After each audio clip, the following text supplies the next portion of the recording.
Mr. Mansi, thank you very much indeed for accepting my invitation. Thank Uh, you. for the first question, you're one of the people who work in the field of fintech, Islamic fintech. And in your opinion, how has the situation of Islamic fintech has been changed in the last few years?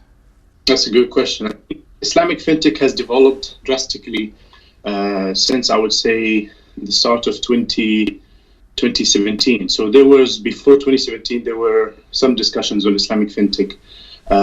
Few really companies with MVPs, but it really started to kick off on a global discussion, global scale, starting from 2017, with more countries adopting new regulations and creating more attractive ecosystem for the Islamic fintech companies, Islamic fintech on a global scale. So, for example, Malaysia in 2017 started something called MTEP to attract global entrepreneurs, either new entrepreneur or established entrepreneur, to come to Malaysia and explore the ecosystem and see how they can access the Southeast Asian market through Malaysia.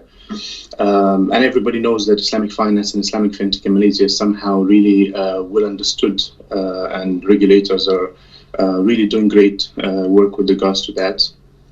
And coming with that, Dubai has started some activities with the DIFC with focus on Islamic fintech, and we see Indonesia with the new division which is under the presidential office. Indonesia is leading Islamic fintech with really great activities. And recently, Qatar started, the discussions on Islamic fintech and really trying to attract companies within this area. So really, the future is great, and it's a high time for Islamic fintech at the moment. You talk about the succession of fintech, Islamic fintech in a world, especially in Malaysia and Indonesia, and also Qatar. What do you think the biggest challenges for Islamic fintech to grow in different countries? I mean, what is the biggest issues? Yeah, we all know that lack of funding and lack of capital is one of the main, the biggest challenges that fintech, not just Islamic fintech, but any fintech or any startup that faces in the at early stage. But also I think right now the world has changed from pre-COVID to post-COVID, and what I've seen that most of the companies that was starting a company within the Islamic fintech arena, they would focus only on their market. But now I believe that companies really focus on a global scale or regional scale, I would say.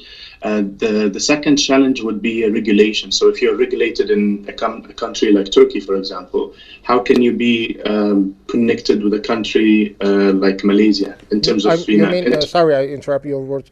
You mean the differences between the laws in countries? So, for example, something is legal in Indonesia and something is illegal in Turkey, right? Yes, yeah, not illegal or legal, but it's more of regulated. So in Bahrain, for example, there's the central bank has created a sandbox to bring this, to expedite the process of fintech companies to be licensed and having a really good ecosystem hub within the country. But in some countries, there's still no, the regulation is not fully clear. Okay.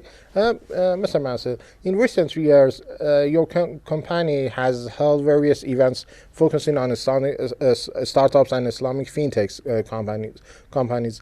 And what are the implications of these entitled for startup owners and the growth of Islamic fintech?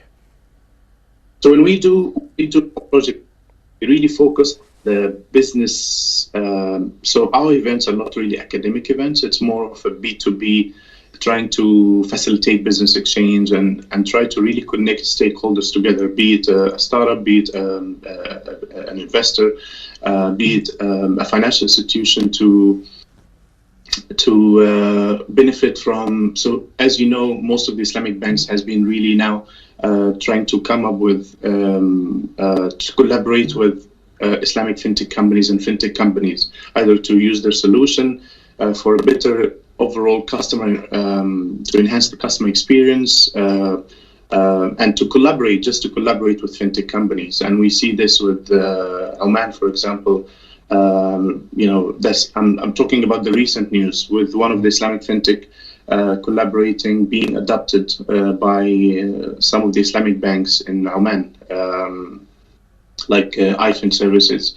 So it's really, the implication has been really good, either seeing institutions or banks collaborating with fintech, but also seeing the entrepreneurs themselves are, teaming up together to start a new thing. So in 2019, we had our last physical event in Malaysia.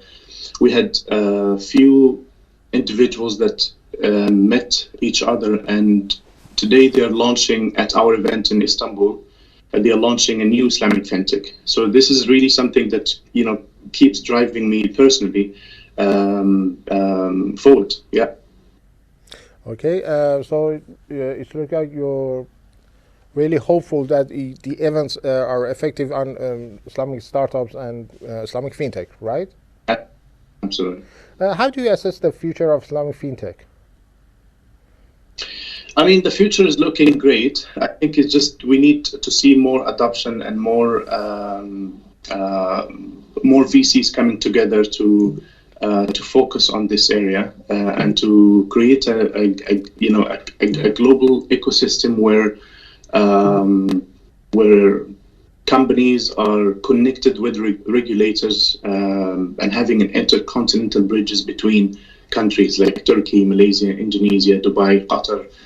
Some sort of, a global discussions between regulators to help to open, to allow companies to work in these countries together, or at least have some basic understanding. But yeah, I mean, now with the NFTs and metaverse it's just like technology is advancing so quickly, and we just have to keep up with the with the news and see what is happening. But yeah, I mean, I'm really hopeful. During the pandemic alone, Indonesia, to my knowledge, Indonesia has witnessed over 10 new Islamic fintech companies within the Association of Islamic Fintech, which is great to see. It's great. So yeah, I mean, hopefully more will come, and more adoption will be happening from the VC side. Yeah. Okay, for our last question, how do you see the collaboration with Iqna news agency and your company? I mean, Iqna has been great. Has been really supportive from the moment we met with them. We had good, companies coming to Malaysia in 2017 with Iqna, and we hope that this time through Iqna we invite more companies and fintech companies to come and explore the market here, and just come together to really build this ecosystem together. I know that Iran has a lot of, mashallah, has a lot of fintech companies, and the ecosystem is super vibrant over there. And we would love to see some of them here, or all of them, to see how we can, collaborate further and have better opportunities, all of us. Okay, Mr. Mansi, anything else? Thank you very much. Thank you very much indeed. Thank you very much. Have a good day. خبرگزاری بین المللی قرآن ایکنا